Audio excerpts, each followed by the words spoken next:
एक ऐसी दुनिया का तस्वुर करें जहां गवर्नमेंट ट्रेन्ड एस्ट्रोनॉट्स के अलावा मेरे और आपके जैसे आम लोग भी सितारों तक जा सकते हों। 10 सितंबर 2024 को ये ख्वाब हकीकत बन गया। 1970s के अपोलो मिशंस के बाद 4 लोग स्पेस में ज़मीन से बुलंद तरीन सतह तक गए। इंटरेस्टिंग बात तो यह है कि ये कोई नासा का प्रोग्राम नहीं था। इस मिशन का नाम पोलरिस डॉन था, जो स्पेसएक्स, जो कि इलॉन मस्क की कंपनी है, उसकी मदद से किया गया।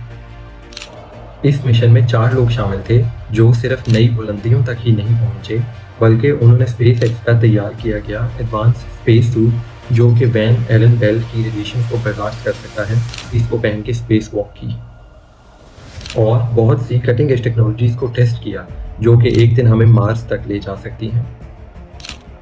ये वीडियो बहुत ही इंटरेस्टिंग होने वाली है क्योंकि इसमें मैं आपको इलॉन मस्क के मार्स पर जिंदगी बसाने के प्लान, वैन एलन बेल्ट और मिशन पोलरिस डॉन में टेस्ट किए गए स्पेसएक्स के मोस्ट एडवांस स्पेस सूट और स्टारलिंक की लेजर कम्युनिकेशन के बारे में बताऊंगा। वीडियो शुरू करने से पहले अगर आपको इस तरह की वीडियोस पसंद हैं तो सब्सक्राइब का बटन ज़रूर दबाएं। ये आपके लिए तो बिल्कुल मुफ्त है, लेकिन आपके इस छोटे से अमल से मुझे बहुत मोटिवेशन और पैशन मिलता है। स्पेसएक्स के फाउंडर इलॉन मस्क तवील अरसे से मार्स को कॉलोनाइज करने के बारे में आवाज़ उठा रहे हैं। उनके मुताबिक ज़मीन पर किसी भी कैटास्ट्रोफिक इवेंट होने की सूरत में ये ह्यूमैनिटी के लॉन्ग टर्म सर्वाइवल के लिए इंतहाई ज़रूरी अमल है। मस्क का प्लान 2050 तक मार्स पे 1 मिलियन लोगों का एक सेल्फ सस्टेनिंग सिटी बनाना है। ये शहर एक बैकअप के तौर पर काम करेगा अगर हमारे होम प्लेनेट को किसी भी तबाही से गुजरना हो। मिशन पोलरिस डॉन अगरचे बराह रास्त मार्स के मुतालिक नहीं है, लेकिन ये मार्स तक पहुंचने के लिए पहला कदम है। इस मिशन में स्पेसएक्स ने बहुत सी जदीद टेक्नोलॉजीज और प्रोसीजर्स को टेस्ट किया, लेकिन इनमें सबसे ज़्यादा काबिल जिक्र स्पेसएक्स का रेवोल्यूशनरी ईवीए सूट है। स्पेसएक्स के इस जदीद ईवीए सूट के बगैर इस मिशन में की गई स्पेस वॉक हरगिज़ पॉसिबल नहीं थी। नासा की जानिब से भारी भरकम सूट के बरक्स स्पेसएक्स का ये डिज़ाइन बहुत ही स्लीक है, जो कि एफिशिएंसी को फोकस में रखते हुए बनाया गया है। इस सूट को स्पेसएक्स ने 2015 में बनाना शुरू किया और इसको डिज़ाइन करने के लिए हॉलीवुड के कॉस्ट्यूम डिज़ाइनर होजे फर्नांडिस को हायर किया गया।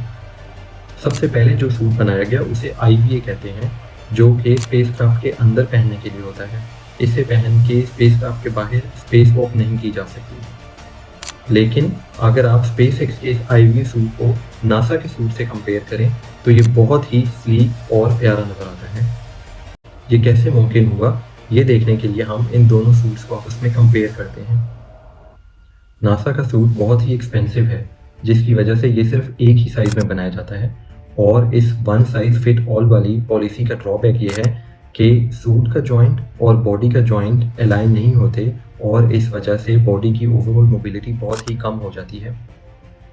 इसके बरअक्स स्पेसएक्स का सूट हर शख्स के लिए कस्टम फिट बनाया जाता है, जिसकी वजह से जॉइंट्स बॉडी के हिसाब से फिट आते हैं और मोबिलिटी में आसानी होती है। नासा के स्पेस सूट का वज़न 42 केजी है और इतना ज़्यादा वेट होने की वजह से इसको पहनने के लिए टेक्नीशियंस की मदद की ज़रूरत पड़ती है और इसको पहनने में 15 से 20 मिनट दरकार है। इसके मुकाबले में स्पेसएक्स का सूट सिर्फ 10 केजी है और इसको खुद ही पहना जा सकता है। स्पेस सूट को प्रेशराइज करना बहुत ज़रूरी है ताकि एस्ट्रोनॉट्स इसमें ज़मीन की तरफ सांस ले सकें, उन्हें डीकम्प्रेशन सिकनेस ना हो और स्पेस के वैक्यूम में भी उनकी बॉडी शेप बरकरार रह सके। नासा के स्पेस सूट का प्रेशर 24 किलो पास्कल पे मेंटेन रहता है, जबकि स्पेसएक्स का प्रेशर इसके मुकाबले में 40 किलो पास्कल है, जो कि ज़मीन के नॉर्मल प्रेशर 100 किलो पास्कल के ज़्यादा करीब और बेहतर है। इसके अलावा स्पेसएक्स के सूट के हेलमेट में हेड्स अप डिस्प्ले लगी हुई है, जिसमें सूट प्रेशर, टेम्परेचर, ह्यूमिडिटी और मिशन क्लॉक जैसी इंपॉर्टेंट इंफॉर्मेशन नज़र आ रही होती है।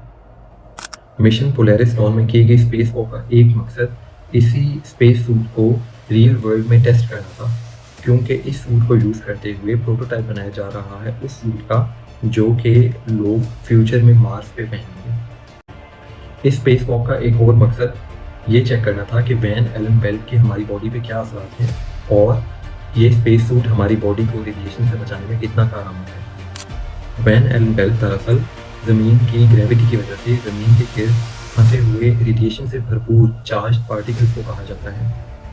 इस बेल्ट में मौजूद ज़्यादातर पार्टिकल सोलर विंड्स की वजह से आते हैं और इस बेल्ट में मौजूद सैटेलाइट, स्पेसक्राफ्ट या इंसानों को रेडिएशन हैज़र्ड का खतरा रहता है। तो फ्यूचर के मिशन में स्पेस टेक्नोलॉजी और इंसानी जान को बचाने के लिए इस बेल्ट के असरात के बारे में समझना ज़रूरी है।